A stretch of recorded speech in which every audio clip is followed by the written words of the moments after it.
How do you create a psychological safe environment with your team?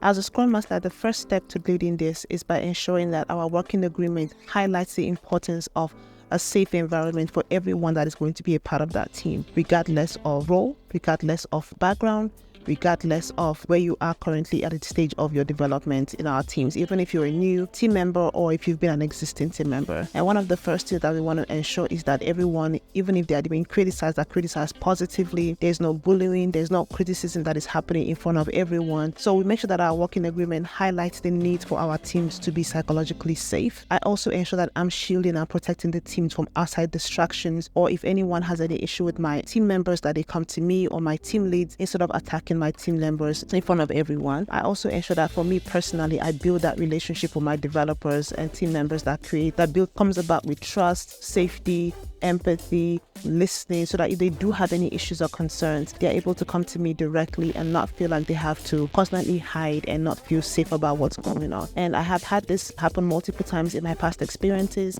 and I have made sure that I have met with each person one-on-one to describe that I am just like each and every one of them in different ways. Even those that feel like they don't feel safe because they probably have accents, I let them know that I have an accent as well, and that I'm still able to push through and that I'm here to support them as well if they have questions or concerns, to let me know. I also make sure that I highlight this constantly in my daily stand one-on-one with my team members, that if they ever feel like they need to talk to me about any issues, they are free to come to me at any point. Second question is, what are anti-patterns you have observed within your teams? As a Scrum Master, my position at Johnson & Johnson, my teams were constantly over-committing.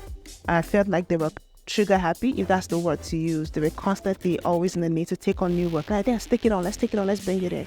And as a Scrum Master, initially when I first joined the team, I observed this, but I didn't want to go to the teams without proof. So I made sure that I waited 2 sprints to observe their reports, their velocity chart and their sprint report. And so I used that data to communicate to them during our retrospective, the importance of not overcommitting, the dangers of overcommitting, and what that would be doing not only for the quality of our work, for the amount of bugs that are being identified, because they are constantly overcommitting, to the overwhelming nature of our QEs, because they are constantly being overwhelmed by the amount of work that the devs keep putting in between the sprint, and as well as what our metrics look like. So based on me using data to communicate the dangers of overcommitting to my teams, they were able to realize that this was not helping them in the long run. I also let them understand what it would look like if they were not committing. Like, I pulled up reports, I pulled up instances of what it would look like if they did not commit it. I was able to recommend to the team that they try this out for another 2 sprints to see how that goes. And after the 2 sprints of them, the teams tried it out, they realized that they were more relaxed. The flow of our work was very clean, very neat. The quality of our work was awesome as well. We had less defects that were found within the sprint. It also made the team members feel like they were in a better place to communicate to stakeholders what they were looking for. This brought about more communication, better quality of work, and it made our releases smoother and less chaotic.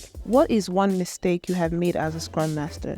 One mistake that I had made as a Scrum Master, this was early on in my career, was I felt the need to constantly share all the reports that I had with the teams at the end of every sprint. And not only was I sharing the reports, I was sharing unnecessary reports. Like, not all reports need to be shared. And at that point, because I was early on in my career, I was sharing every report, sprint report, velocity chart, the cycle metrics. I was going to the dashboard. I was basically sharing every report that I could think of, the rolling velocity, the say-do velocity, and it felt like the teams were becoming overwhelmed.